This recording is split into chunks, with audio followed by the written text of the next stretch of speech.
So there's an alternate reality where Walter dies from cancer in season two. Skyler remarries to Ted, and then they both go on to go to prison for financial crimes. I I like it, except I don't think they go to prison Why not? because Skylar is the mastermind of that operation, and Skylar proves as soon as she has to that she can save Ted. Ooh, ooh, yeah, you're right. So you think Ted would just like keep doing it? Probably, if anything, Ted's going to prison. Skyler's like, Skylar, I'm not going down with you, man. Yeah, Wow. I think if Walt dies, that's totally what happens. Mhm. Skylar and Ted get together. Ted still drives the company into the ground. Skylar saves it, just like what happens anyway when the inspector or whatever dude from IRS shows up. That whole thing still goes down just like that. But if you remember, right after that, he still has to pay the money back, and she takes it from Walt to do that. So Whatever, so she'd take it from the money Walt left them, from the meth selling. I guess. Because he would have. That's the whole point of what he was doing. He has, right? Yeah, he would have left the money. Saul would have laundered it, and they'd be all right. She'd have just used some of that Walt. I'm a widower. She's a widow now. She'd use some of Walt's money, just like she does. Now, after he buys a convertible and shit, I don't know what happened. Rest in peace, Wesley Shepard. When Walter stands up and starts yelling, "My son, my house, My bottle. everybody is like, Jesse is like, they're excited. Like they're like, yo, this is great news. This is good for us, right? It's like, Good for yeah. us. So About like, how do we that. proceed? Yes, this is my dad, the landlord. Go back inside. It's this weird anthropomorphic kangaroo dude Gun with toting. another little anthropomorphic kangaroo dude in his stomach. Ah!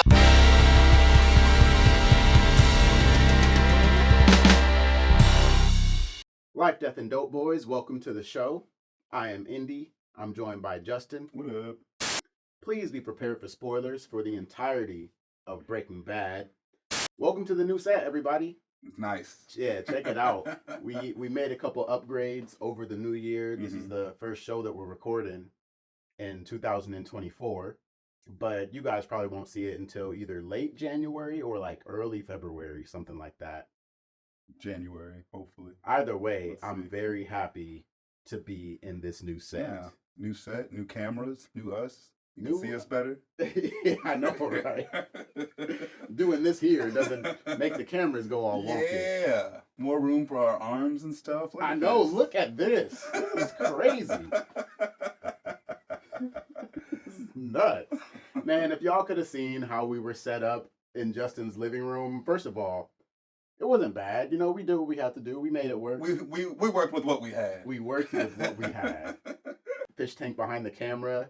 They never even knew about it. Yeah, you might not have even recognized it. They would have never heard it.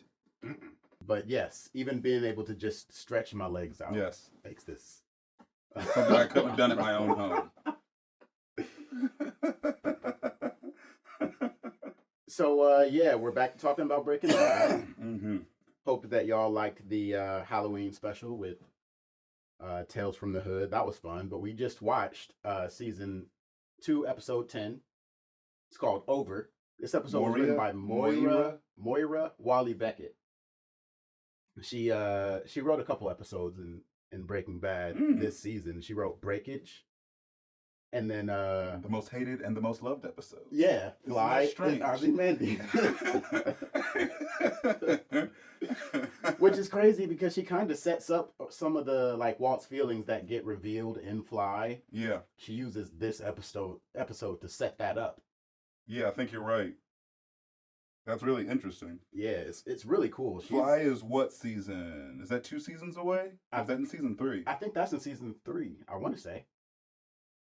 Ozymandias is season 5, obviously, but she's got like a few more up in there, just like sprinkled through, and none of them are bad that I looked at. It's directed by Phil Abraham. I like to call him Shaky Cam Phil. Why is that? Because the shaky cam in this episode is crazy, especially like in like intense character moments, it's like he told the cameraman, Just hold it. Just hold it and run. Just spaz out. Yeah. Drink all this coffee right quick. All right, now record this scene. This is his only episode of Breaking Bad directing though. But he did work on all 6 seasons of Sopranos. First as a cameraman, then a cinematographer, and then eventually as a director of a lot of the episodes. Nice. There. And he directed a couple episodes of Ozark. Nice. That's cool. Yeah, Phil Abraham is Way like to move on up, Phil. Yeah, crime. He likes crime dramas too. Yeah. Like he stays in the genre. He might have some other stuff in other genres, but that's like his most notable work. Yeah. So yeah, welcome to the cast and goodbye from the cast in the same episode because he has no more Breaking Bad. All right, well, enough of the introductory stuff. We had a good time watching this one, so I'm excited to get into it. Let's do it. Let's go. Life, Death, and Dopeboys. Episode 17. Breaks on the Grind. So the episode kicks off with that damn pink teddy bear we've seen a few times before. Some dudes in hazmat suits scoop it up along with some other debris, throwing it all in this container, and they keep scrubbing it away. 2 of them haul that container past Walt's busted up Pontiac Aztec, windshield all shattered, and a couple of body bags laid out in the white resident's driveway. I forgot all about the body bags. I did too. But it's just another thing to drive up the tension. It's like, oh man, is that Skyler and Walt? It's 2 people. It gives you the impression, all right, especially because AMC is the network that aired this. They were airing another show that, like a breakthrough TV series at the time, Walking Dead. Oh yeah, where people were dropping like flies. People were dying. So if you're looking at this intro and you see 2 body bags, you're watching AMC. You're like, okay, which 2 characters are those? Right. And what happened outside of Walt's house? Like, right. What was your impression? How did you feel about the fact that it was a plane crash? Like by the time it happens, it comes out of nowhere. It comes out of nowhere. Like it feels like they just pulled something out of their ass. Like we need some big thing to happen. But you know they didn't because they've been setting it up for the whole season so far. Yeah, I understand that. And it's like when they were sitting in the writer's room at the beginning of season 2, they were like, all right, we need something big to end the season with. What? And somebody was like, plane crash. Okay. I'm liking where we're going so far. Like nothing happens because of like, all right, Jane dies and there's a plane crash, but more happens because Jane dies than because of the plane crash. Yeah. Like, it doesn't matter. Good point. It's a really good point. You never see Donald Margolis ever again. Ever again. So none of it matters. I think it's on the news once or twice. Yeah, it cracks Walt's windshield. He gets maced. Yeah, I guess. Is that because of the plane crash, though? If his windshield wasn't broken, then he wouldn't have got pulled over, that's what led to him being maced in the first place. It's just perfect! Pepper spray the man who's expressing his opinion under the First Amendment! I guess. So maybe Walt wouldn't have got maced if it's not enough of an impact. No. It's in hindsight. Maybe they specifically wanted something big to happen to Jesse. Maybe they wanted Jesse to have a big character development, big ass event happen at the end of season 2. Of course. And that's maybe it's more about Jesse than Walt. Because it's more about Jesse than Walt. Yeah, but nothing matters. Nothing about the situation matters to anybody more than it matters to Jesse. But that makes no one's affected more. That makes the whole plane crash just feel empty. Like it does feel empty. Or it makes all the build up towards the plane crash feel empty. Yes, I agree. You know what I'm saying? There's no the payoff is like that. Like really? That's what this burnt ass teddy bear is about? Like the whole time. And then like these people walk around in hazmat suits. It's about this plane crash? Really? The way I feel is this. They should have. You don't even know that Jane's dad has that job until. I think you would have been better off if you had known for the whole time that it was a plane crash and you're wondering how it happened. Yeah, that's fair. They could have at least established that Jane's dad was a flight traffic navigator. And made it to where it's something that you're kind of getting in parts, bits and pieces throughout the season. Yes. Where it's like, all right, there was a plane crash. How did this happen? Yeah. And then like when you meet Jane's dad, like maybe his second time on the screen, you learn that he's an air traffic controller. And Yeah. you're like, oh, okay. All right, this is getting saucy. What happened? Yeah. Rather than making you feel like something happened with. It comes out, even like the scene that it happens, like it comes out of nowhere. Yeah. It comes out of nowhere. Like, what the fuck? And then, yeah, it doesn't matter. It doesn't. And then it's the end of the season. Season 3 happens, and the plane crash matters for maybe 2 episodes. Yeah, there's a pep rally about it, and then. Because, I mean, if you really think about it, all right, so season 1's big season finale, Tuco dies, right? And you think season 2, they don't really ever address. Man, Tuco die? Yeah. Okay. In the context of Okay. I'm sorry, I understand Tuco dies in season 2, but it's season 1.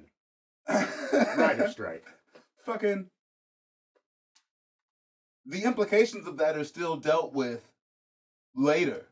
Mm-hmm. Like they still have problems they have to deal with because they killed Tuco. Yeah. There's never a problem because of the plane crash. Never. Nothing ever comes up again. Like doesn't matter. It doesn't matter. Gus's daughter was on that. Yeah, some sort of problems down the road. None. Yo, so Walt's gearing up to clock in, ready to get back to his grind at the school. But Skyler's like, nah, bruh, you gonna stay put for this celebration, homie. Cool it for the rest of the week. Soon as she dips, Walt hits up Jesse. They link up at Taco Sal, chow down, and Walt gives Jesse the good news about his cancer being in remission. Jesse's all hyped about Walt's good health, talking about, what's the plan now? And Walt's like, after we move what's left over in the stash, I'm cashing out, my G. Did you notice how hard it was for Walt to tell Jesse that he's done cooking meth? I did. Walt's like cringing. You can see his neck muscles flexing. Like it's like he's going to break up with a girlfriend and doesn't know how she's gonna react. Like he does it in a public place. Like he doesn't want him to worry about it. Yeah, like Jesse is like they're excited. Like he's there, like, yo, this is great news. This is good for us, right? He's like, this yeah. is good for us. So about like, how do we that. proceed? We're not gonna proceed. Yeah. There is no There's us, no Jesse. This kind of like lines up with, because I was talking about earlier how the writer Moira, she sets this stuff up for the Fly revelation. The Fly revelation is that Walt had this perfect moment that he thought would have been the right time to die, the best time to die, and leave his family with the money. And that would have been right now. Yeah. So he's kind of like pissed that he's still alive. Yeah. Like he's mad at the cancer for being in remission. I think, no, we haven't gotten to the party scene yet. Never mind. I'll get to that. But this is like, even like hearing him deliver the good news, because it's the first time we've heard him like say that he's in remission. And, yeah. He does it with like some doubt behind it. Remission. Not to imply I'm cured. I still have cancer. I'm in remission. No, it's like, it's almost like not even doubt. It's like hope. Or it's like some weird, I'm in remission. dark... Is like there's significantly less tumors, but like he doesn't want to admit that he's okay. He doesn't want it. He doesn't want it to be true. Yeah, he's like hoping the cancer will come back. Cancer come back. He doesn't have a reason to sell meth without the cancer. I don't think that I think that he felt like the cancer was at such late stage that the radiation therapy wouldn't have made any difference, and that's the only reason he did it or agreed to it. He still wasn't interested in saving his own life. Yeah, I agree. Yeah, it's over. It's over. Like his whole story that he made up for himself, that I think that he believed up to this point about, or up to like the end of this episode. Yeah. I think he believed that he was doing it for his family. Yeah, I do too. And so or at now least that he was telling himself that shit so much that he believed it. He talked made himself into it. believe Yeah, that. yeah, exactly. So now there's nothing left to do but just go back to regular old mundane life. Going back to being a high school teacher now. Yeah, Walt. no more drug dealers, no more shootouts. Go back to washing off your high school students' tires and shit. Can't blow nobody up no more. Dang, I just really want to kill something. So at Walt's celebration, Hank's poolside chatting it up with Walt and Junior, talking about that wild cartel move. You know, the Tortuga exploding head joint. Walt's feeling some type of way because Junior's all wrapped up in Hank's story. So Walt pulls out the bottle, pours tequila shots for himself, Hank, and Junior. When Walt pours the second round, Hank's like, hold up, since Junior's only 16, but Walt ain't listening.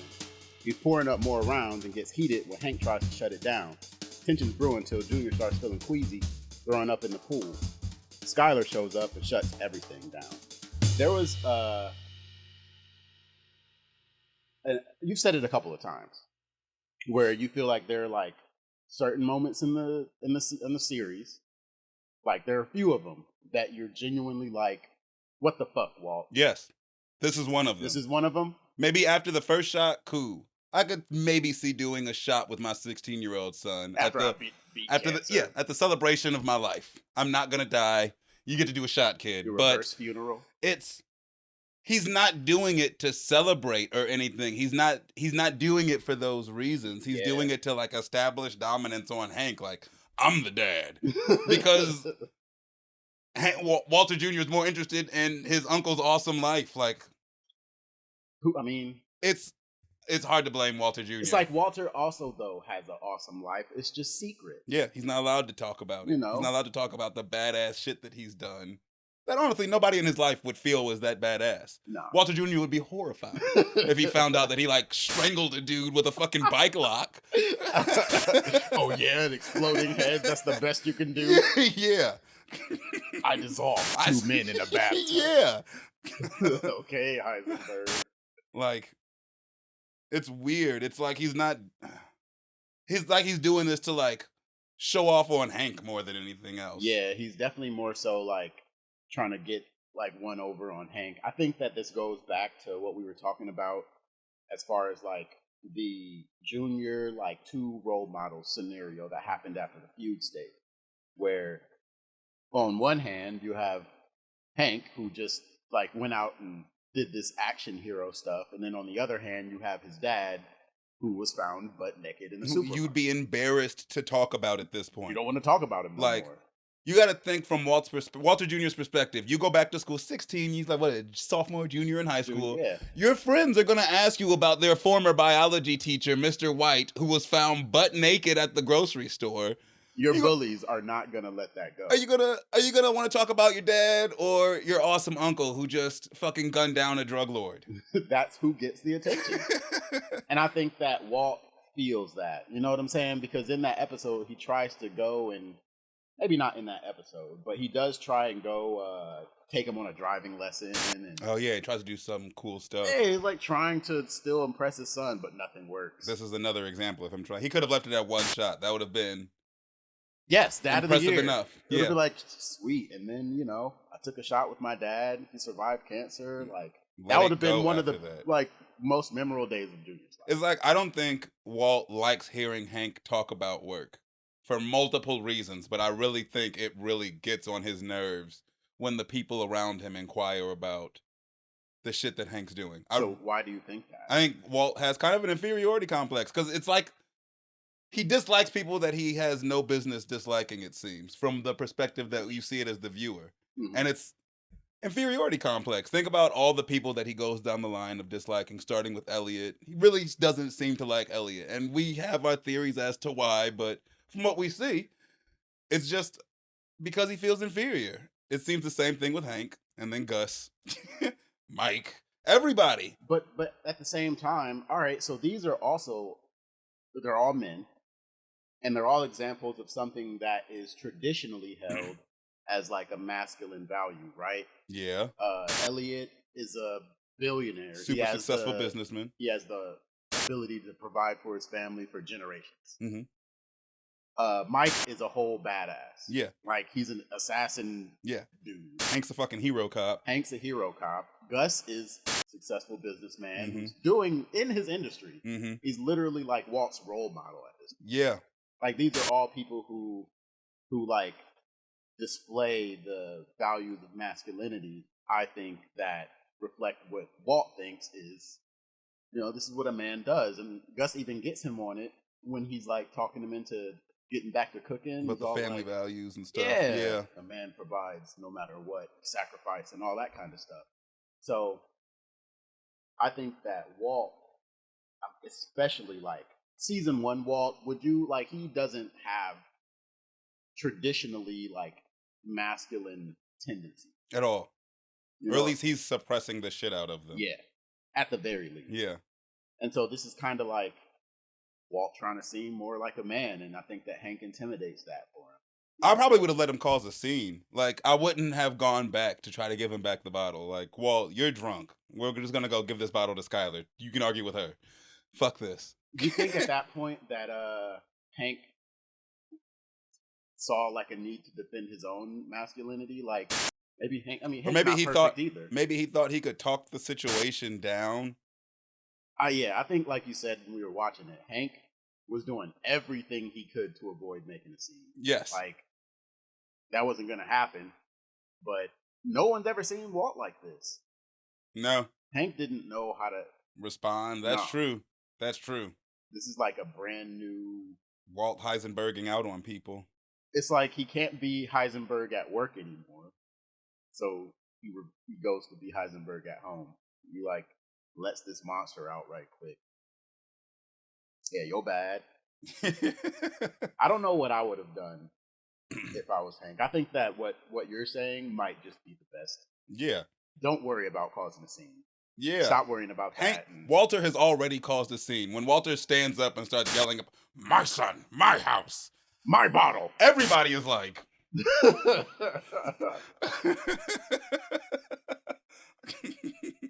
It's too late to avoid making a scene. I agree. But at the same time, like at each step of the way was like, you see how natural it is for Hank to be assertive. Yes. You know what I'm saying? Like from covering the cup up to like all of that. Trying everything he could to control the situation with this psychopath. Next morning at Jesse's crib, my man's trying to whip up a surprise breakfast for Jane, going all in on some huevos rancheros. Who brought Jesse glass frying pans? Glass frying pans. I think, all right, maybe I've seen them before. I've never somewhere. seen glass I don't frying know, pans before. But I'm looking They've at gotta like just- this scene. I'm like looking up like how, because you know sometimes they do. I think it was season 1 when they were like cleaning up the. Yeah. And you could like see up from the bottom like it was glass, but then they went to the scene and it was actually wood. Yeah. That's what I kind of thought they were doing here. That's probably what they're doing. And then they go to the scene and it's actually glass frying pan. It's actually glass. I don't know, maybe it's just some fancy shit that we're not used to. Maybe Jesse's just fancier than us. Like learning to cook might not be on like high on Jesse's priority list, but like at the same time, I'm sure Jesse thinks he did a great job. he played with his mother. And he used to cook for his aunt every day. Yeah, his aunt, I'm sure, loved it. Bro, there was like, that egg looked, I'm sorry. It was just eggs. Jane had to pick like eggshells out of it. He was in a hurry. I don't know. My dude was like, just, I don't know. He wasn't ready. He was burning himself on the tortillas. It's like, get yourself a spatula or something. Plate, like a hand warmer. No, man, he was trying to surprise her. He was in a rush. She surprised him. I don't think he was in a rush until She she woke came up. around the corner like, I'm like, oh shit. was I supposed to? He's like, I thought you were asleep. Oh, should I have? Or what did he say? You weren't supposed to wake up. She's like, ever? It's like, well, Foreshadowing. God don't damn. dig that grave for Did she yourself, really Jane. say That's what that? she said. Meanwhile, Walt's dropping a message on Skyler's voicemail trying to apologize for his antics at the party. Then dude starts doing dishes, but hold up. Drama hits when the faucet goes rogue, spitting out some nasty, brown, frothy mess because of that busted water heater. And this is going to be Walt's thing for the rest of the episode. If Walt's cancer hadn't gone to remission, he would have died and left his family with cold showers and brown water. Yep. Skyler would have just gotten it fixed by a professional like she should have in the first place. Yeah, because this is not something that Walter ever does. If he had kept cancer and kept cooking meth, if he hadn't had this time to have nothing to do, this would have never been addressed. Until like the hot water tank fell through the fucking floor or something. Because that was eventually gonna happen. So someone was like poisoned and had to go to the hospital over the dishes being washed in this nasty water or something. So this is like you were talking earlier about how Walt is just doing something to fill the space and time that he would have used being Heisenberg. Yeah, expending the energy. So this is like the point in his life where things could have and should have gone back to normal. Like, if he had stopped cooking meth right now, he would have been set. You know what I'm saying? He's got like what he needs to take care of his family. He'd had to come clean with Skyler. Do you think he? Oh, really? I think so. Well, he's working with Saul to launder his money, right? Is he? At this point, I think, yeah. But still, he'd have had to say, hey, listen, I'm retiring. I'm not going back to work. She keeps asking him if he's going back to work. It's like, listen, Skyler, I'm not going back to being a high school teacher. And you quit your job working for that dude. And this is why. Just immediately? Yes. Because, like, no, fuck no, I'm not going back to being a high school teacher. Never again. Or the car wash. Ever again. But he does go back to being a high school teacher. Yeah. When he has to live, but that's when he has to live a double life again. By that point, he's already decided to go back to cooking meth. It's not like he's decided to not do it ever again. I think maybe if he had decided, like, I'm not cooking meth no more. Yeah, it would have been really hard for him to decide to go back to. You're sitting on $730 million or $1,000. You're not going to decide to go be a high school teacher again. No, hell no. No. Hell no. He's smart enough. He could have made the right investments and shit. He could have figured it out. Yeah. Could have invested in Gray Matter. They're being a pretty successful company. Not according to Walter. If he invests in Gray Matter now, Skyler's going to be like, but. Yeah, you said they were broke. Yeah, their company tanked. I lied, Skyler. He'd have to come clean. He would have to. I lied about everything. I've been selling meth to raise the money. Yeah, I don't know how you didn't figure that one out. It's too late to be mad. The meth is gone. We've got $700,000. Yeah, I'm not doing it anymore. Let's go on vacation. I've been selling meth for the last 3 months straight. You gonna be mad at me now, or like I'm done? I'm not doing it anymore. Yeah, there's no more meth. I have $700,000. We're going to Bali. And you're also in Cancun right now. What? What? Heisenberg.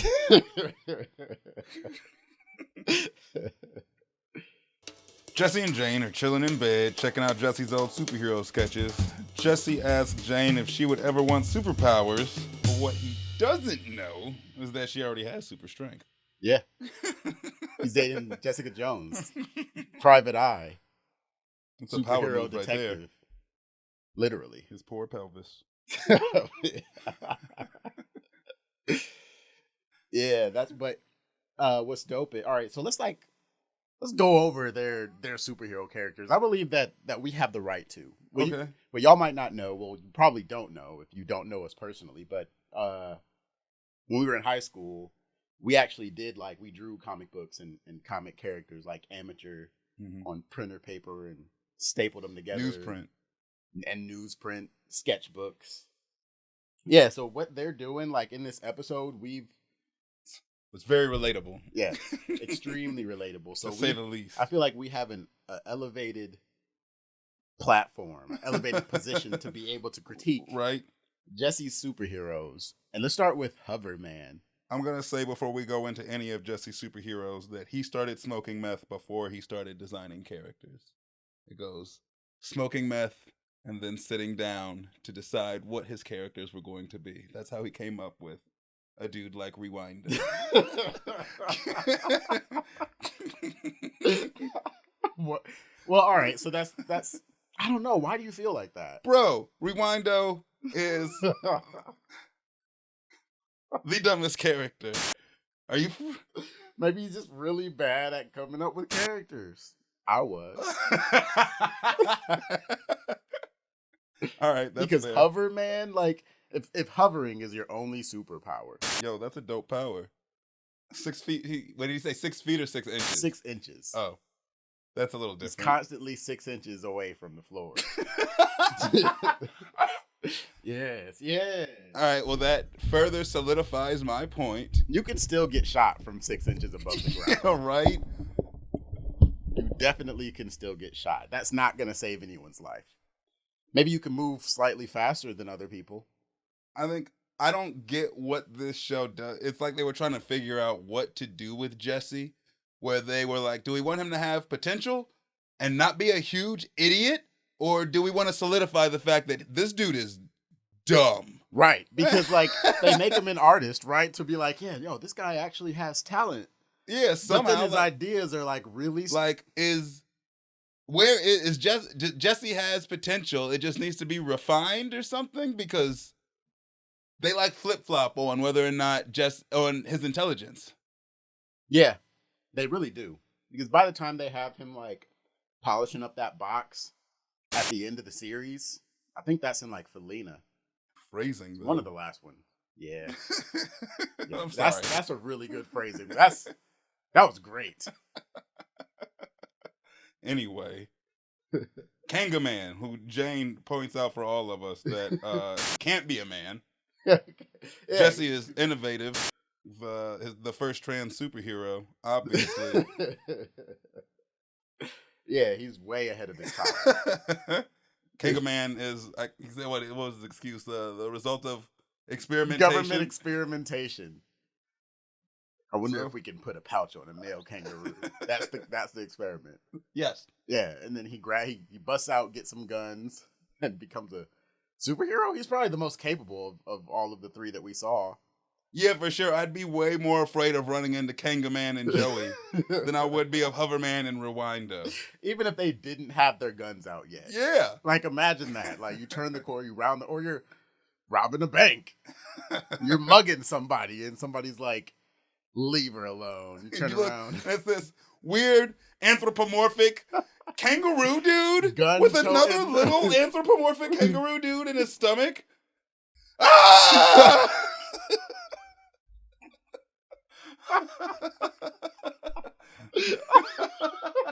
Like, I don't want to deal with that shit, dude. I'm done. I'm done with what I was doing. I will not commit crimes anymore. Yeah. I got attacked by a monster. If he doesn't shoot you while you're trying to get away. Hoverman's just going to be 6 inches up. Like, yeah. Stop right there. You're just going to look up 6 inches at him. Just aim up something. Man, but Rewindo, I mean, no, he used to be Backwardo, which I think is a more fitting name for him. Given yeah. Rewindo implies that he's got superpowers. When he said that's Backwardo, oh, I changed the name to Rewindo, I was like, oh, okay, you finally created a good one. He can go back in time or something, right? He can rewind time? No. Nah, he can just move backwards real fast. Forwards is regular, standard, regular speed. He was a kid, man. He was only like 17 or 18 and already smoking meth. He had to have been to come up with these characters. Did you ever want a superpower? Yeah, it probably would have been what Rewindo should have been, time control. Time travel or time control? Yeah, for sure. That would have been the one for me. That'd be a really cool power. I always thought that, like, teleportation would be a really neat power. Yeah, I agree. To be able to, you know... blink other places? Yeah. That'd be nice. And now you're in, like, France or... save on gas. Plane tickets. Man. So much. But we've made our own characters before. I think that... because I've made a lot of stupid comic book characters. Like, all right, sure. So Justin was the writer. When we met, we both were drawing and writing our own stuff. And one of us was doing the other thing really poorly. Yeah, exactly. just and the other thing way better. And I was writing very poorly. I wasn't by any stretch making cool characters. Making cool characters. I had a couple dudes that were neat that I jacked from, like, better artists. Gave them a different name and now they're mine. Yeah. But Captain Agility would probably have to be my dumbest character. He's the guy who was really Captain America, but not really. He was like if Spider-Man just had Captain America's powers. He was like if LeBron was even better. yeah, he's just a little bit better LeBron. He can jump real high. He's way faster than most people. He's not an actual captain. He was just a dude. Yeah. But he was just really, really agile. I think that was probably the worst of them, but I still don't think that was nearly as bad as Hoverman or Rewind though, because at least he had real function and application. Kangaman is a villain. That thing sounds terrifying. Yeah, he doesn't even look like a hero. He's not wearing a cape. He's wearing a do-rag. Like, there's no way that he has waves under there. You know what I mean? How about you? What was your corniest character? Your worst? All of my characters were dope. What you mean? Hold on. I'd have to really think about it. Jesus. Probably Vem, because he was just a ripoff of Gambit. Was he? Yeah. Oh, yeah. My God. He was Gambit. I just stole Gambit. Gave it to a high school kid? Yeah, that was it. So it wasn't even like that much of a stretch, because I'm sure there's a version of Gambit where he's a high school kid. I mean, it's the X-Men. Yeah. Oh, no. Yeah, that was fun. We, I don't know, man. Still got comic ideas. Oh, yeah. All the time. Definitely trying to make some. One day. Someday. Mm-hmm. There's a knock at Jane's door. She bolts out the back, no explanation. But boom, it's her pops, Donald Margolis, rolling in with his key, about to step into her spot. Jesse pops out and introduces himself, but Jane plays it all like he's just some new face in the building and straight brushes him off. All right, let's just go way back. Let's go back to the beginning of the scene for this, because like this whole scene after they're done, like but from the time that Donald knocks on the door, there's a lot of like there's a vibe change that happens. Whole vibe change. Well, I think that Jesse, what is it? It's not naivety. He has to see her and see. He knows something's wrong, at least. He just decides to take it upon himself to insert himself into this situation because he decides this is the time I'm going to. Yeah, I think right now is when I should meet her father. I should introduce myself to her father right now. I've been fucking this bitch for a few weeks. I think it's about time I meet her dad. A few weeks. Tops, like. There's no way that you even paid rent yet. Right.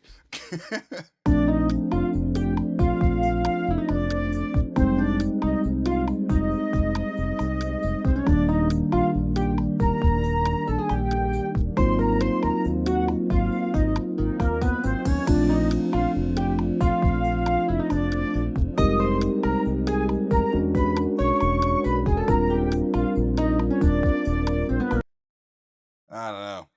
I think that Jesse was dumb to insert himself in this situation. He should have seen what was going on and been like, oh, all right.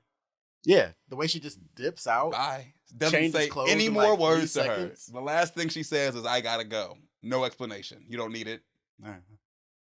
All right, well. I'll be here when you get here. Yeah. He like asked for this disrespect. He like wanted to get burned. Right into it. Yeah.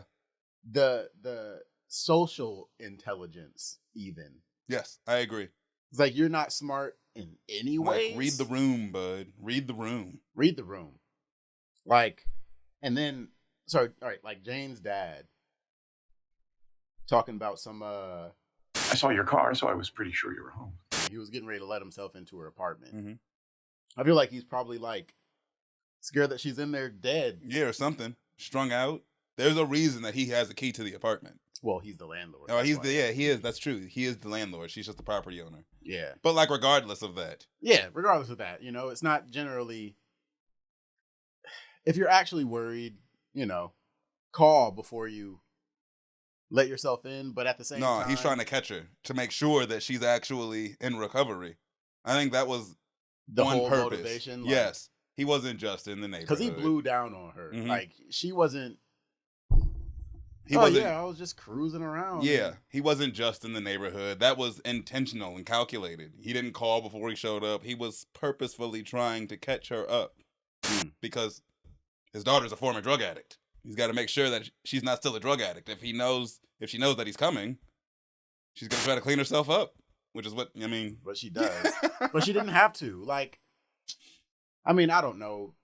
No, she has to. She already knows the type of person that Jesse is. She knows that Jesse's a drug dealer. He's sitting in his room smoking weed with him right now. Her dad's probably not okay with her doing anything. I'm not saying that she didn't have to leave Jesse's apartment and answer her own door. No, that's a given.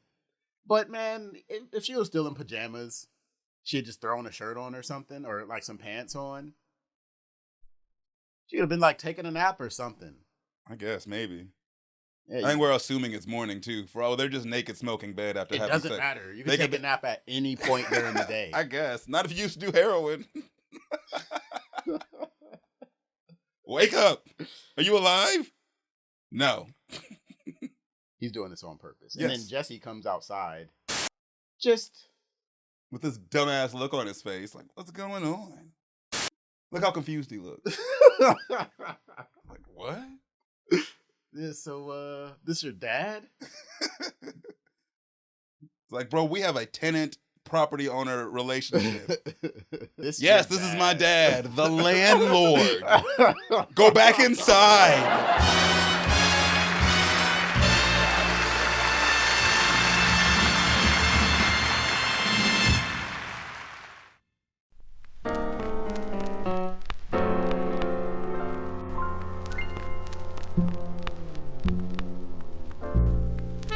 You are now watching Life, Death, and Dope Boys.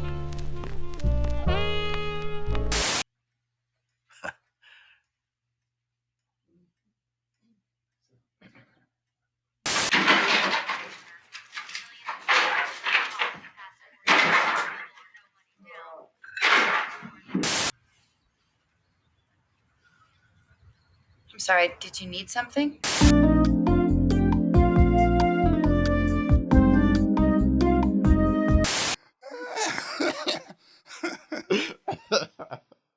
Go in your house.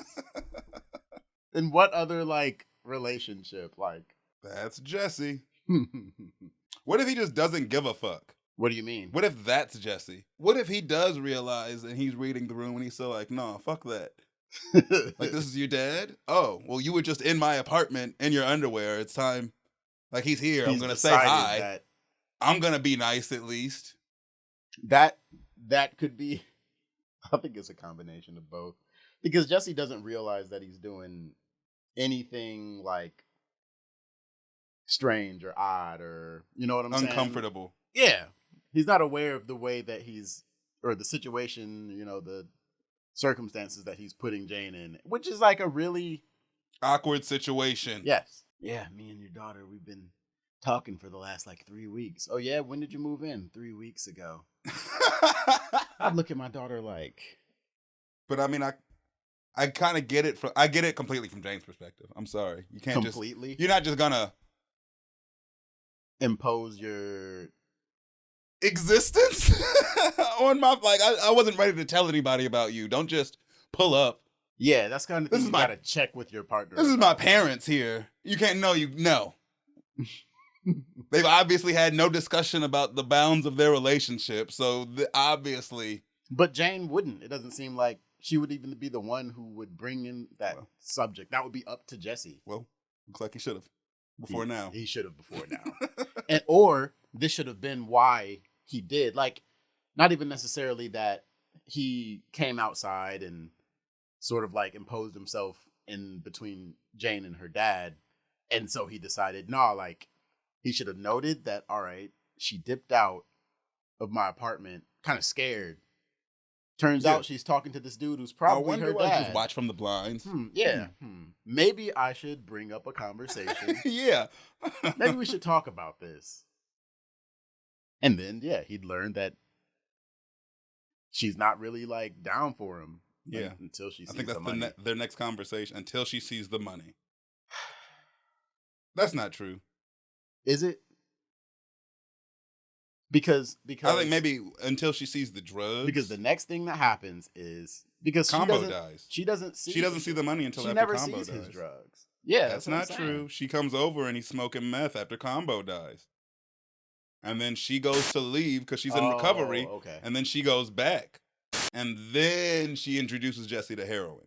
I don't think she's really down for him still at that point. No, she's just there's meth there. But it wasn't. But she didn't start talking about them having any kind of future together until she sees the money. Mhm. Now she's talking about running away and starting a new life. Mhm. All of a sudden, Mhm. last week you didn't want to rock with me when I was like trying to figure out what we were. You said there's no you and me. No, Now she's all hopped up on amphetamines Yeah. and sees these hundreds of thousands of dollars, and now we're absconding. now her imagination's running wild. We're gonna live in Ecuador now. It sounds like some shit some bitch would talk about on amphetamines. She's just going and going and going with this crazy shit. We're gonna live in Ecuador. What are you talking about? Yeah, and Jesse's just like, yeah. No, that sounds great. Yeah, let's do that. Let's do exactly that. Drugs are bad. So Walt tests out that new water heater, then turns to Junior, apologizing for his drunken antics at the bash. Junior's like, but I kept up, right? I had 3 shots. Walt's shook, bounces out not knowing how to feel. Then goes to adjust that water heater and peeps a soft spot in the closet floor. Turns out, water damage done messed up the wood. There's probably just water damage in that one spot, and my dude is cutting the whole floor out. I feel like the water damage is because he hands that like plank to Junior. And it looks fine. It looks fine. It looks just fine. And he's like obsessing over it. Like he's desperate to get all that energy out. He's found a project that he can completely take over. If there's a little bit of mold, that wood's coming out. I don't know why he's all under the house, though. If it was like that, you'd like the hallway outside of that closet and everything would be like... Well, the last time we saw the water heater before he replaced it, right? It was like sitting in a big old puddle of murky water. Mm-hmm. So you got to imagine that there is like plenty of water damage to the floor. So it makes sense that it's moldy in a large area, but it seems like he's like cutting out spaces that it's like he's extended it. He's artificially made it more work than what it needs to be because he wants something to do. Because he's working on this for days. I think, what if that's just a part of Walter's personality and that's exemplified in everything he does? Like, think about how that goes with his meth sales and everything that he's doing. Like, it seems like he takes something that should be not necessarily simple, but not as complicated as he makes it, and he blows it up into a huge thing. But he does it competently. He blows it up into a big thing because he's so good at it. Like, he's competent already. at this. He gets this figured out. He does, but like, I guess I see what you're saying. He tends to do too much. Yeah. He does too much. This is just an example of that. It's just he can't be selling meth or doing meth stuff right now, so instead he's going to be Handyman Walt. I feel like the Handyman Walt thing could also be like a like we were talking about the whole masculinity thing during the Tequila scene. Mm-hmm. And this could be like an extension of that. Like Mm-hmm. he's looking for a way to provide something, like some sort of security, or like be the macho stereotype. I agree. I think without being able to sell meth, he doesn't see a viable way to provide for his family. So he's just trying to do random bullshit that they've been asking him to for 2 seasons. Or like the way that he usually expresses his masculinity. It's like he got his cancer diagnosis and it changed him. You know what I'm saying? He became the man without fear. Mm-hmm. And he stumbled into some situations which he discovered things that gave him a rush, actually. Mm-hmm. Like after he blows up Tuco's office and like freaks out in the car all spitting and shit. Yeah. Like he learned that, yo, this psycho shit actually... This works for me. Yeah, this works for Pretty him. good at this. So this becomes like an outlet for him to express that version of like what he thinks gives him a rise, what makes him a man. And so now he's trying to replace it with other manly stuff. You know what I'm saying? Yeah. Impressing his son and, you know, like fixing stuff up. Like, what's next? Yeah, right. Walt's trying to apologize to Junior, and bro is just not getting it. Why do you think that is? Other than the fact, he's 16. I don't know. He's just so intent on his dad being proud of him, it seems. Like he cares more that he was able to handle those 3 shots. Yeah. Yeah, then Walt's apologize. It's like he wasn't even expecting the apology. Yeah. He doesn't see... Like, he doesn't feel like he needs one. Yeah, he doesn't even understand why Walter is apologizing. Yeah. Like, I think that Walter... I think that maybe that situation did win Junior some respect back for Walt. Yeah. It's like, yeah, I threw up, but my dad's the cool dad. Yeah, his dad just, like, low-key punked the dude that he idolized. Yeah, for real. He's like, yeah, and then my dad didn't back down. Like, I could see him, like, starting to, at least for the time, look up to his dad a little bit again. And so, he's proud of himself for, he did as many shots as his dad and Hank did combined. Mm-hmm. At least in that session that they had. But, yeah, I think that's why he doesn't get it, because it's almost like... He's proud of himself. Yeah. Learns that it worked, and he's like, well, I don't know what to do about this thing. I don't think it helps that either Walter, he makes a lot of the apology about his embarrassment and how he feels, how Walter feels. Like, it'd be really easy to just tell your 16-year-old son why this situation was wrong, why I'm apologizing, why this should not have happened. Right, because clearly Junior doesn't understand why it shouldn't have happened. But that's an interesting point to make, because I think that it's important to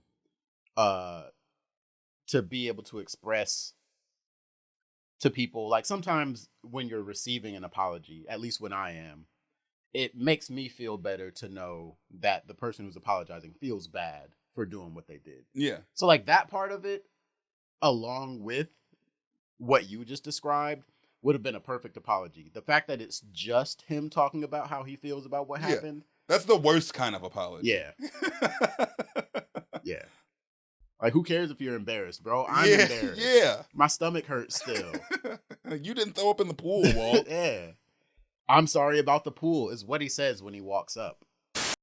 Walter Jr. Yeah, Walter Jr. He apologizes about the pool, and that's what makes Walt start to apologize, because he's like, no, like, that's not... You have nothing to apologize about, Walter Jr. You did nothing wrong. But then he doesn't explain what happened. The dynamics between, like, what happened. And it was a very awkward conversation. Yeah. It was very one-sided. And you know what? I didn't really notice that until just watching it with you. Mm-hmm. So yeah, Jane pops back up at Jesse's house, walking in, talking about some damn hey. But Jesse calls her out about how she played him in front of her pops. She comes back saying she can't let her dad know she's hooking up with a dude living next door, talking like there ain't nothing real between them. Jesse's done, straight up disgusted, and dips out to who knows where. Jane dogs him in his own house after going in his refrigerator and taking food. Yeah, and then kicks him out. Like, yeah, then kicks him out. How you gonna leave your own apartment, bro? Make her leave. You live Kick there. her out of you live there. And she doesn't. Like, it's not like they're roommates. Like, make her leave. Yeah. Where would you go? It's scenes like this that I think of when people, like, romanticize this relationship between Jesse and Jane. I don't get the love affair that Breaking Bad fans have with this character, because she's awful. She's awful. Like, the whole time. She's a nice distraction for Jesse, but, like, she's awful the whole time. The best thing that happens to her is when she dies, because it gets Jesse to clean up his life and go to rehab.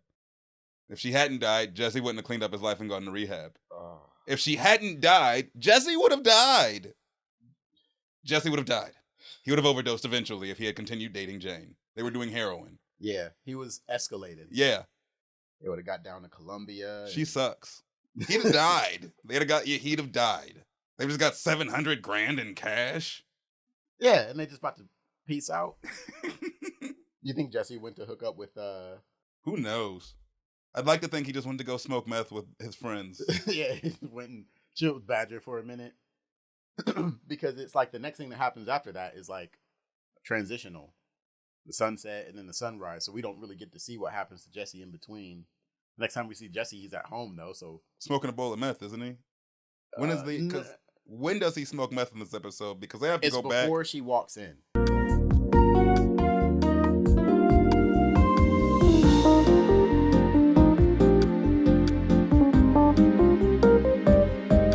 I kind of disappointed in him.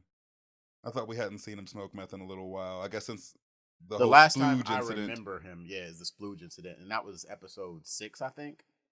So it would have been 4 episodes. So let's say a week.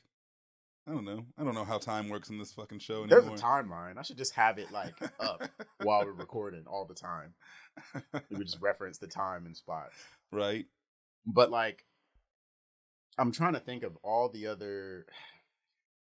That's the last time I remember seeing Jesse Same. smoke meth. But at the same time, He hasn't had a reason to quit all like that yet. He quits like when he's feeling paranoid and stuff. exactly. He hasn't had a reason to stop. And so Yeah. now he gets gut punched by Jane, who has super strength. He's going to need to take the edge off. Because that was vicious. Cold-blooded. That was vicious. She came at him. She made him leave his own house. I love that he sits in the car and waits like she's going to come out, and she doesn't. She like continues eating her pop. She's like watching him from the blinds, like eating the popsicle. Yeah, she's like upstairs. She's watching TV now. She's Why are sat you up down. there? Like, You have damn, a Jesse. dope DVD collection, Jesse. The way that I choose to interpret that look back, that double take, is like he's like, wait a minute. Am I gonna leave my own house? I live there. No, Nah, I'm gonna just go.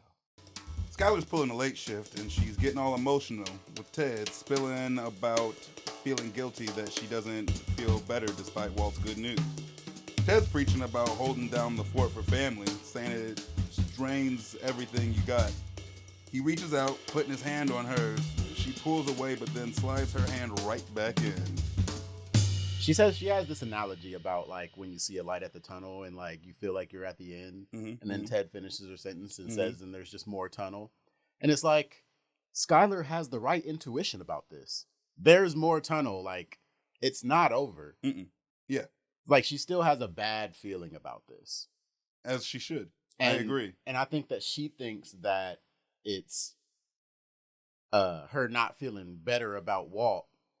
And that's what's like messing her up. But like, no, there's a lot more tunnel. It's just season 2, Skyler. And a bunch more bullshit happens. Yeah. It's interesting. It's like, I don't think that Walt's speech fucked her up per se. When I got my diagnosis, cancer, I said to myself, why me? And then, the other day when I got the good news, I said the same thing. But I think that Walt voices feelings that she was also feeling, and it makes her feel guilty. Both of them think that Walt should be dead.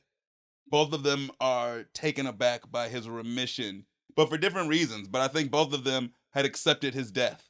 And they're both struggling with the fact that that shit did not happen. They had both accepted the fact that he was going to die. And he didn't.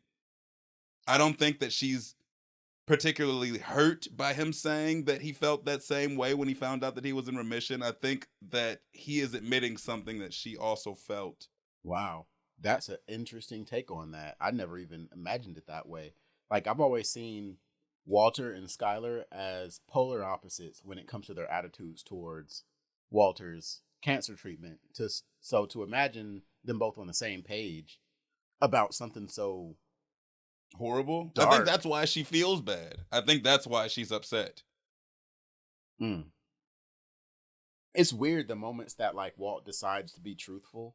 Yeah, right? Because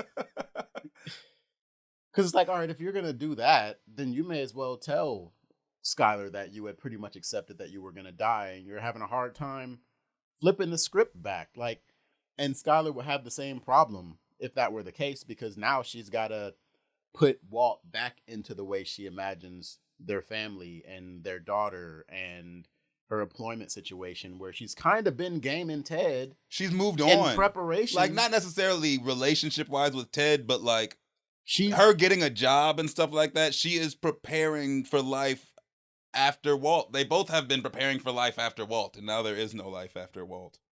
Yeah, but like clearly she's getting ready to keep her preparations going Yes. with the whole Ted situation. I don't think that was. I think that's Ted, not her. I don't think she plans to have sex with Ted until She gets really pissed at Walt and Yep. finds all that money. Yep. Yeah. I I can think agree before with, that, she was just using Ted's attraction to her for her own advantage, like to how- feel better. To how get they do attention, sometimes. Yeah. Yeah, to get a job. Yeah. She was using Ted's attraction to her to her advantage, and then even still does when she has sex with him. He could have been like, "Whoa, Skyler, no, I'm your boss. This is inappropriate." Yeah, today he would get me too for this bullshit. R.I.P. Ted Beneke. Your career is over, dog. If you didn't already ruin it. It's crazy that that's the worst thing that Skyler does in this whole show, and like never lives it down. As far as like cheating on Walt, you think that's worse than smoking the cigarette while pregnant? Yes, at least as far as Walt's concerned, it was one fucking cigarette. Like Yeah. the baby's fine. Which she is. Holly is absolutely. She's born healthy. I think worse will probably be giving Ted the money to bail himself out again. Yes. That's the worst thing Skyler does. Skyler feels like that money's coming back, though. Skyler, at this point, I think when she does that, she understands how disposable their income is. Yes. Once she realized just how much money they're making. Yeah, I think so too. She just, if Walt was more open with her about their funds, she might not have done that. But Or yeah. if Walt would just accept the freaking job that he had. But yeah. But like, I think that that's a big part of it. But I also feel like Skyler and Ted, like we talked about at the beginning of this episode, if you think about it, if Walter would have died, I think that Skyler would have got with Ted. I think that because if Walter was dead, Ted would have pursued Skyler. I don't think it would have had to. Anyway. I don't think it would. Yeah. Well, no, because that's Skyler's fault. Ted doesn't pursue Skyler. Skyler pushes up on Ted in the break room. Right here? No. Maybe. No, this is a part of Ted's pursuit. You think so? Yeah, man. He's setting him up to knock him down, bro. That's what all this is. He's good on reading cues.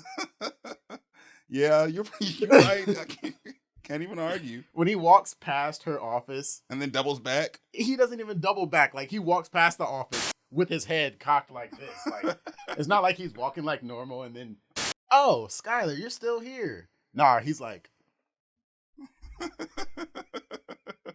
my dude is checking for Skyler right now. I think if Walt had died, yes, that would have been like, bam. Ted would have been like, "Oh man, your husband's dead." She's Man, setting up her life without Walt. Yeah. You're probably right. Damn. It's nuts, man. I think I want to say that that's cold-blooded, but it's also very pragmatic of her. And I think that what kind of triggered her switch into that direction might have been like the whole week of cold shoulder that she did with him, where like the second cell phone and all that, like whatever his secret was, and him still never owning up to that. Like during that time, she's like, all right. Yeah, she was emotionally distancing herself already. Mm-hmm. I have this kind of theory about Skyler's role in the story of Breaking Bad, especially as it relates to Walter, because like Walter has a lot of foils in the show, and in general, it's his like the villains of the show that kind of get that title, whether it's Tuco being a foil for him in this way, or like Gus being a foil for him. But I also think that Skyler's a foil for him. Oh yeah. Like, to me, Skyler is to Walt as like Joker is to Batman, in the sense that Joker represents everything that Batman is trying to like control and be, but like the absence of that, the part that he can't control.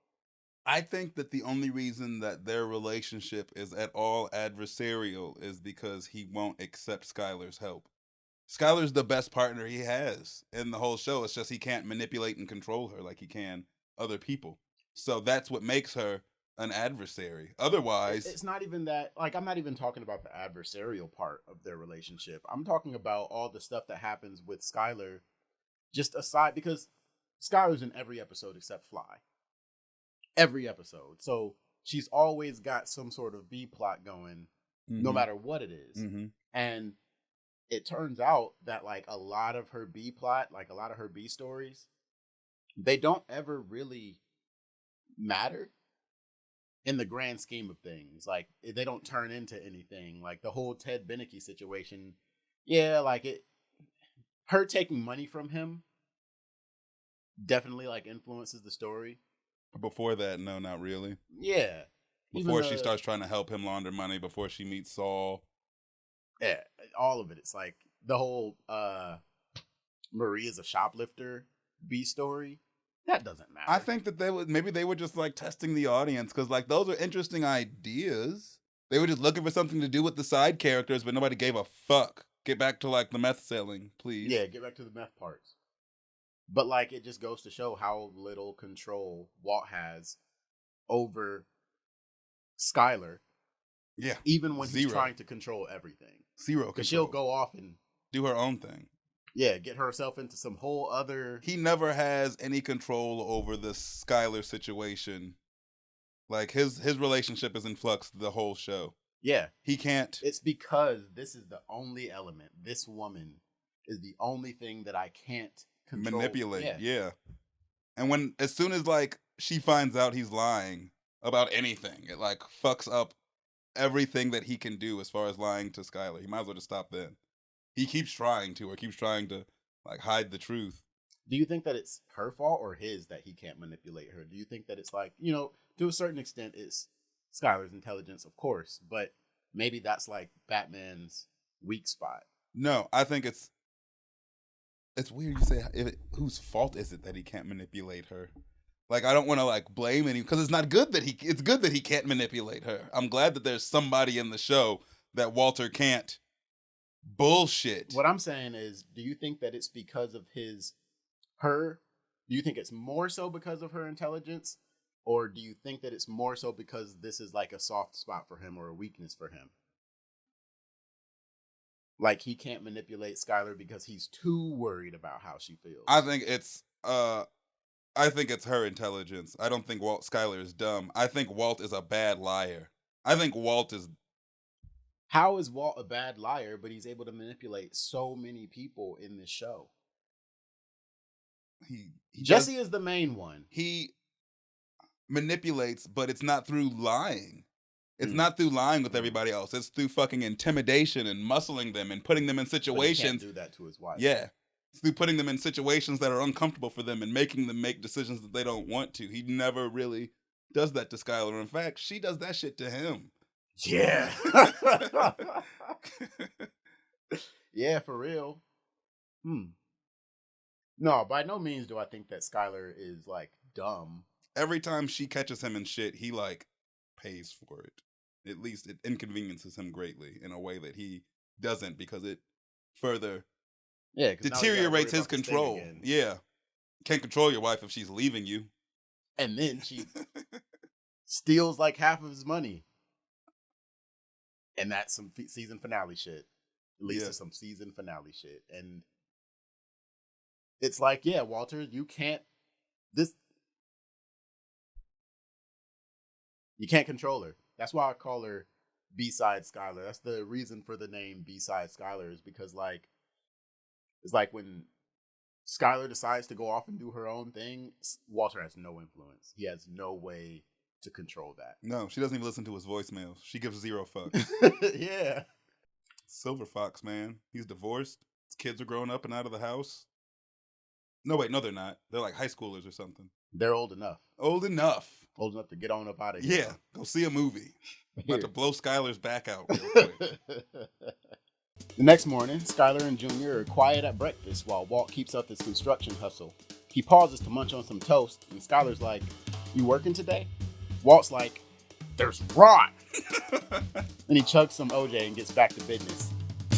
I'm like, bro, at least wait till everybody leaves the house. I love how he says it like it's obvious, like, duh. Am I going to work? How can I go to work when there's rot? So there's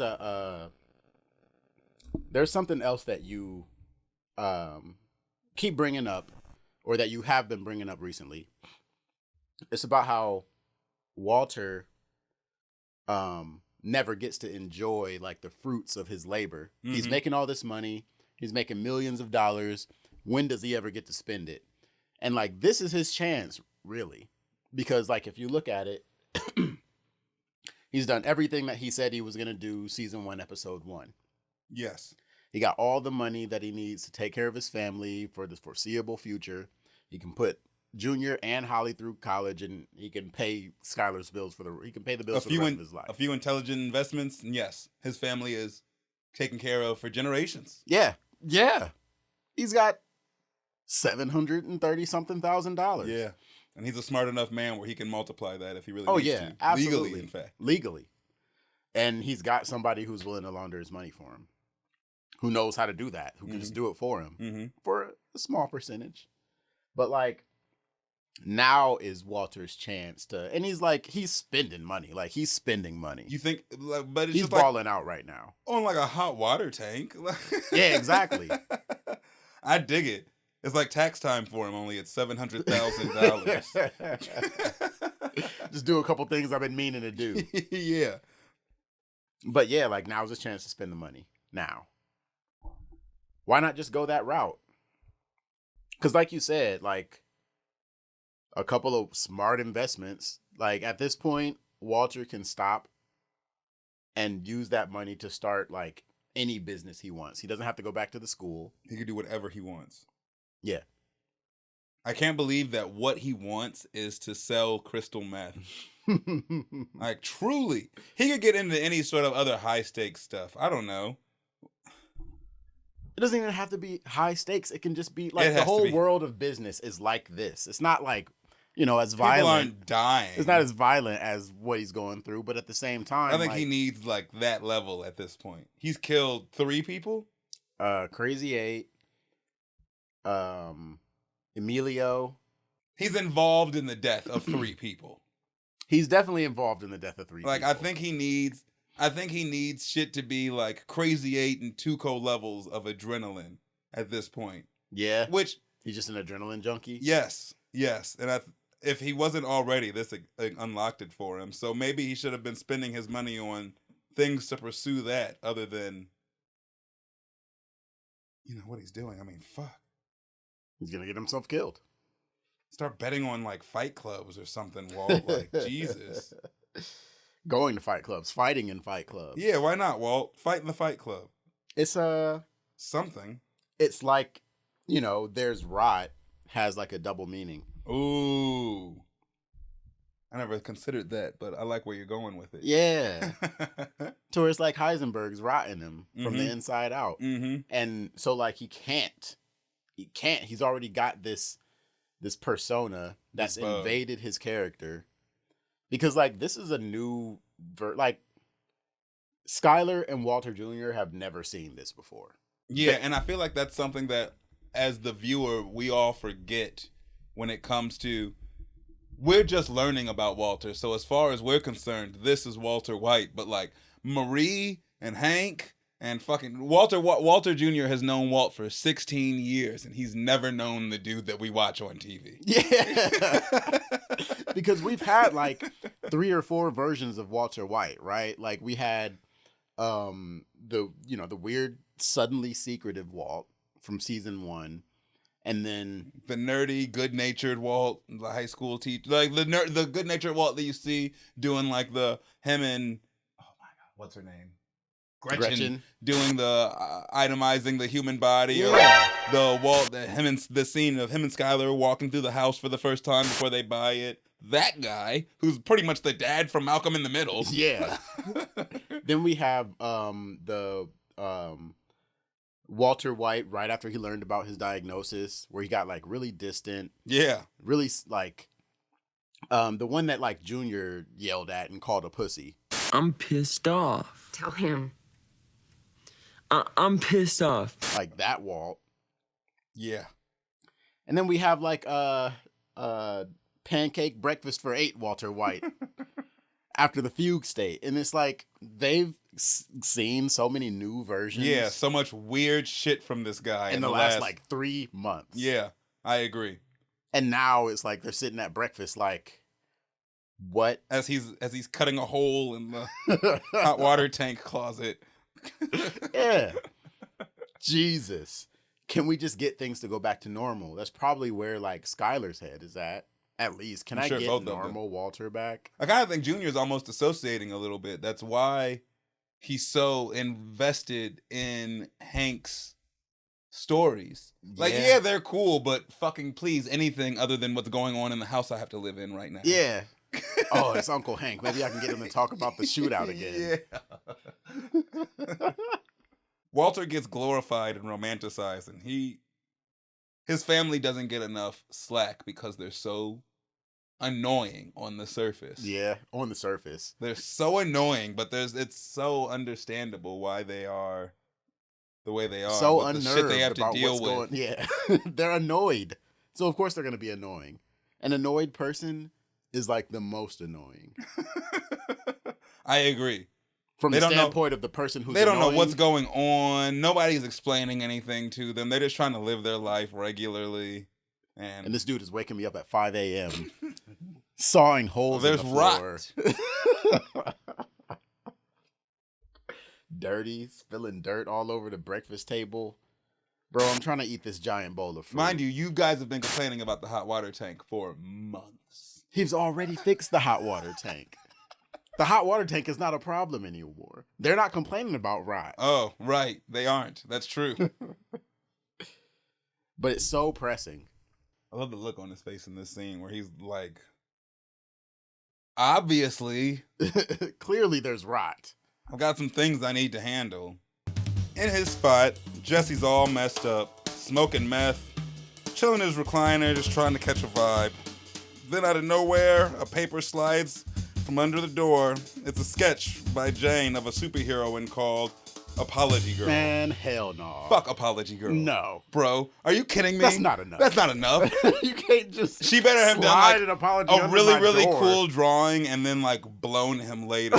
And even then, that's a girl apology. That's still not a good enough of an apology. Nah. Say I'm sorry. We're never going to talk about this? Yeah. No. Is that what this drawing means? They're never going to talk about this. Jeez. She gave him that drawing and she's going to come over and go into the refrigerator and get another popsicle. Like nothing ever happened. You saw that drawing? Look at him though. Look how happy he looks. Like Right? Like the drawing's enough for him. He's Real talk, that's probably the closest thing Jesse's ever gotten to an apology in his from life. anybody. Yes. That he cares about. Yeah, for sure. Yeah. Like the fact that she even took the time to do the drawing is enough to melt this poor man's heart. Are you kidding me? They never talk about it. She's gonna come over later and take off all of her clothes. And it's the And it last won't matter time. anymore. Yeah, they're never gonna bring it up. Bro, yeah, you were stressed out about this all day. You sat in your house waiting for this chick to come Yeah, I'm back. sitting there smoking meth. We haven't seen Jesse smoke meth since somebody died. Ooh. Yes. Yes. Man, this is... Now, all right. So it's not to say that Jane is wrong for wanting what she wants. Clearly, she's not looking for, like, anything committed. And that's fine. That's fine. Should have addressed that. Jesse is over-invested. Yes. But the way that things happened should have been apologized for. Like, Jane didn't give Jesse any type of an explanation when she left. Bro, she should have apologized the next time that she came into his apartment. She doubled down. Yeah. So it's a wrap on an apology. This really is. This and probably sex is going to be the whole apology. And they, nope. Because that's probably what Jesse was expecting. That's why he was on some like, all right, you're eating a popsicle, but we're not going to talk. We're just going to act like it's all. And she's like, what? I think that as much as Jesse should have been able to like read the situation and know that like, all right, this is different from normal. This is some stuff that, maybe I should just keep my distance from her and her dad because clearly she's not ready for this part yet. Mm-hmm. As much as Jesse should have been able to do that, Jane should have been able to discern that Jesse clearly wanted more than just sex. Clearly, he's a little bit more invested. He's got some feelings in the y'all mix. are going to art exhibits, looking You at can artistic tell. vaginas and stuff. He's over here trying to introduce himself to your dad. Like, You can tell Jesse wants more. I think Jesse just craves connection from somebody. Anybody. Jesse craves affection because he obviously didn't get it from his goddamn parents or isn't getting it from his parents. No, he's not. Anytime anyone shows Jesse any sort of affirmation, he has immediate loyalty to them. Yes. Walt is the main example, but Jane is just another example of that. Mike is also Mike, Jane, and Walt. Jesse is just susceptible, Andrea, to this type of manipulation. And this becomes a battle between Jane and Walt for control of Jesse. Yep, it does. And I don't think either of these people have Jesse's best interest in mind. No. They have Jesse their own is so interest in side mind. character at this point that he may as well be like Walter Jr. Yeah, because his side character gets introduced and his side character tries to take over and make decisions for him. Yeah. Right? Yeah, man, Jesse. You gotta be harder than this, man. This can't be like you know what? It could be his very first version of a relationship. Yeah, this is probably Jesse's first serious relationship. Even though he's only known her for like 3-4 weeks tops. Hey, some people fall hard quick. And he doesn't get any attention or affection from anybody. He's also been through a lot lately. Yeah. And he's been looking for somebody to like connect with. Yeah, connect with, like unload on, kind of like decompress. Yeah. Yeah, I agree. And he hasn't had that. And I'm sure that, Jesse doesn't talk about his professional life with Jane, but it's at least like a safe space for him where he generally doesn't have one. Yeah, I agree. So like, I get what leads a person to like this point, but you can do better. You deserve better. You deserve way better. Oh man. Apology, girl. Whatever. It was a dope drawing though. It was all right. Yo, that drawing was good. The shading, the lettering. The amount of time it took her to do that, she could have just come over and they could have had an actual conversation about their feelings and what you want out of this. All of those things. Because Jesse can be looking elsewhere. Real talk. I mean, where else is there to look? Wendy. I stand Wendy, but come on, let's be real. That's his only other choice. She is a meth addict prostitute. He can, go out and meet people. He can go out. He has mingle. very, very mediocre social skills. Very mediocre social skills. As he steps out to the porch to introduce himself to his... Yeah! Would you accept a drink from Jesse Pinkman? I wouldn't either. Walt goes back to the hardware joint, presumably to rebuild his whole house, when he clocks some serious meth-making gear in a cart. Acetone, lye, the works. When a twitchy dude, aka Twitch dude, shows with matchboxes, Walt starts schooling dude like, nah, these ain't the ones, and warns about raising flags by buying all that gear from one spot. Twitch dude is shook, bolts out of there. How would Walter even know? He didn't do the shopping. He still knows what those ingredients are. He still knows the science and the chemicals behind it. He and knows the reasons, yeah. He knows why he's buying that shit. Right. I guess that's a good point. But the whole he made the list for Jesse to go get the Jesse shit. The point. He probably told Jesse buy them all from different locations because Jesse didn't come up with that on his own. Maybe because a fucking CVS or some shit like that, it's not gonna let you buy 14 packs of Sudafed because they know what you're doing. But Jesse already knows that because he's been cooking meth already. That's what I'm saying. That little detail is probably something that Walter didn't already tell him. He was probably hip enough to know, maybe I shouldn't try to buy all this shit from one place. But that's the wrong matches. Like, no, Jesse didn't know some shit like that. Yeah, he would need Walter probably walked past that cart and saw a bastardization of the list that he gave Jesse to go to the store and get. Straight up. And was like, wait a minute. Who's making meth in my city? Yeah. And Heisenberg turned on then. Like the whole slow turnaround. It's like, oh, look, that's not Walter anymore. That's some other crazy person. Walt's about to cop his own stuff, but flips the script, heads outside. He locks eyes with Twitch's beefy homie, aka Beef Homie, and drops the line, Stay out of my territory. Spook, knock off Walter and Jesse, hop in their RV, and jet while Walt stands there looking all serious, standing his ground. And that's the F. I love that dude walks up on Walter like he's gonna do something. Walter's a scary individual. I'm sorry. Mm-hmm. Like, he looks like he means business. I feel like if Walter had had a firearm at that moment, he might have shot both of these dudes. I like question, is Walter at a point where he's already like openly murdering people like he is in season 3 and 4? Yeah.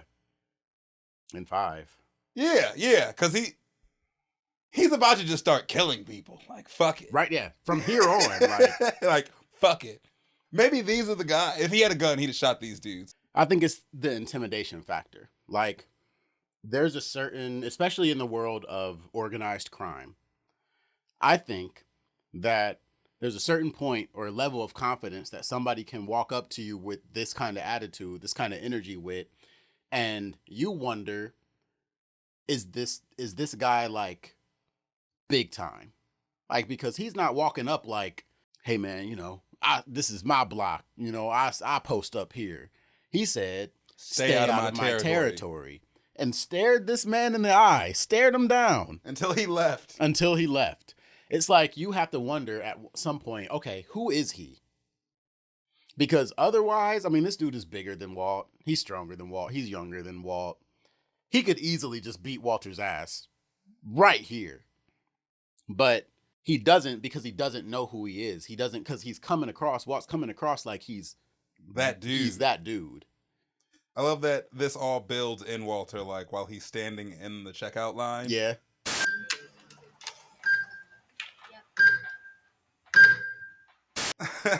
Like, every time the dude of the cashier scanning a new thing, it's like you can see him going crazier as he's like sitting thinking about these motherfuckers who really have the audacity to come into my Lowe's and buy my products. These sons of bitches. They're not even doing it right.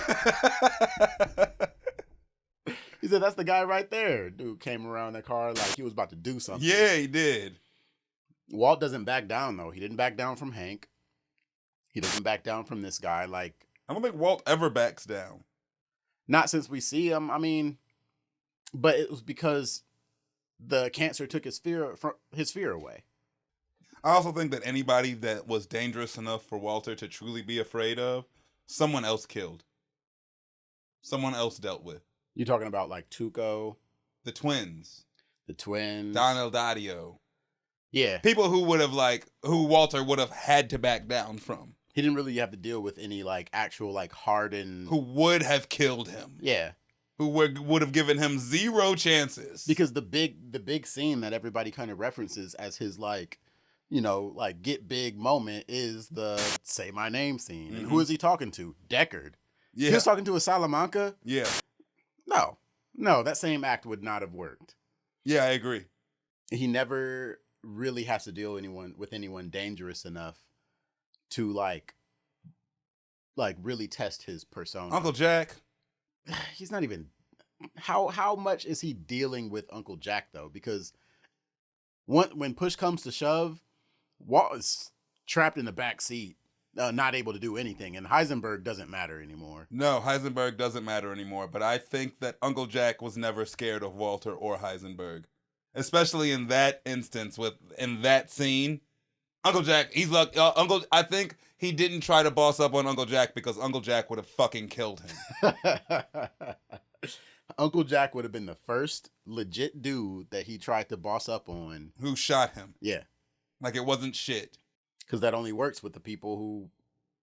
I feel like Walter has a way of being able to figure out like who are the ones he can fuck with? The stormtroopers of the bunch. I agree.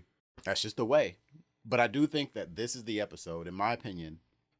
Like, this is the moment, in fact.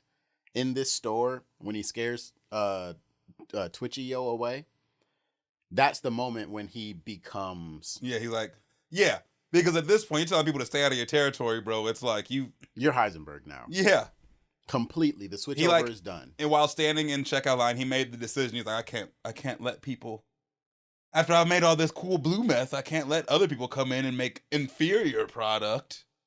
he's got to keep control over all of this. He made that decision standing in line in that. Yeah. It's like you saw it happening. You saw it happening. And all the buildup, like the fact that his, like in, what episode is it? Is it Felina where he talks to Skyler and tells her that, or admits to her that he wasn't doing it for family, he was doing it? Probably. Well, I think this is the moment where he realizes that. Yeah. It definitely is. He still outwardly expresses that he's doing it for family, but at this point, he knows that he's doing it for himself. Yeah. And that's why he knows that it's a lie. Yeah. He knows that it's a lie, yes. Because at this point, he doesn't have to do it anymore. Yeah, he's definitely not doing it for family. And yeah, he's in remission. He's got $700,000. This is a pretty big out for him. This is the out that completely contradicts or agrees with his reasons for doing it in the first place. So I think every time he gets an out, it gets bigger too, because the next out that I can think of is Gus straight telling him, hey, you're retired or I'm going to murder you and your whole family. That's a pretty big out. And you have millions of dollars. Deal. Bye. Oh, you're not going to murder? Okay. I guess we're moving out of Albuquerque. Yeah, straight up. I'm not living here anymore. I just had me and my entire family threatened by like the most powerful drug lord in the region. Out of here. We're moving to Florida. Somewhere where there isn't a Polos Los Hermanos. It's probably all over the place in Florida. We're moving somewhere where the chicken man isn't. Nebraska. Man, that's north enough. How'd you like this episode? I like this episode. I think this episode's got a lot of good scenes. A lot of good, memorable ones. Mm-hmm. I'm a big fan of how this episode ends. I personally like the tension that's built between Skyler and her boss. I think it's, for lack of a better term, I don't know how I felt about it the first time I saw it, but now I find it funny because it bothers everyone else so much. And I find Skyler way more justified than I think your average Breaking Bad fan. Mm-hmm. I like the party scene. Yeah. There are scenes like when I was watching this episode again, and this scene came up when I saw them all sitting at the table at the pool, I got like nervous. I'm like, oh yeah. Like I can feel it. I'm like, oh, like this is one of the most uncomfortable scenes in the series for me. But you know what? Like watching it from a different lens, I think that like since we're watching it in a more analytical standpoint, I am catching a lot more of like the things that are revealed to us during The Fly and seeing like a lot more of Walter's character development. I've been able to recognize that this is the season that he's in transition for. Mm-hmm. And but I think that what I walked away with the most watching this was like my new views on Jane. Like the whole Jane situation has completely changed context. And yeah, it's with your influence some, but at the same time, it's like, you can't ignore it. You can't ignore it. She's awful. She's pretty bad. She's only in it for the drugs and the money. This is the last episode with a teddy bear scene. Is it? Yeah. Last time we see that boy. Oh, man. Well, we see him one more time when he drops into the pool after the plane crash, but. So it's coming soon. It's coming soon. We have 2 episodes. 2 episodes left in the season. No, we have 3. Jane doesn't die in the season finale then. Mm-mm. Okay. In the next episode, we're talking about the combo situation. Poor combo in the next episode, and then Jane the episode after. Poor Jesse. Poor Jesse, but he gets his first trip. The scene where they lift him over the bed is coming up. Oh, yeah. I'm ready to talk about that. The next episode is a good one. Very emotional. Poor combo. We never get to see that man again. Flashbacks. He's in a flashback. Okay. Well, all right. When Jesse and Combo go to the strip club with Walt's money. All right. But yeah, that was a good one. I liked it too. Thank you all for joining us for this episode. 3 cheers for the new set. 3 cheers for all of the new changes going on with Hip hip hooray. Life, Death, and Dope Boys. We're very excited to bring you some more content, some better content. We're talking about Breaking Bad for the rest of the season. Then we might do a movie. Thinking about Superfly. I agree. Superfly, White Boy Rick. Yeah. Some suggestions. Any would be nice. Yeah, for sure. Let us know in the comments if you have any ideas. We'll definitely see it before we do our next video. So thank you very much for joining us. We appreciate each and every one of you. Rest in peace, Wes. I miss you.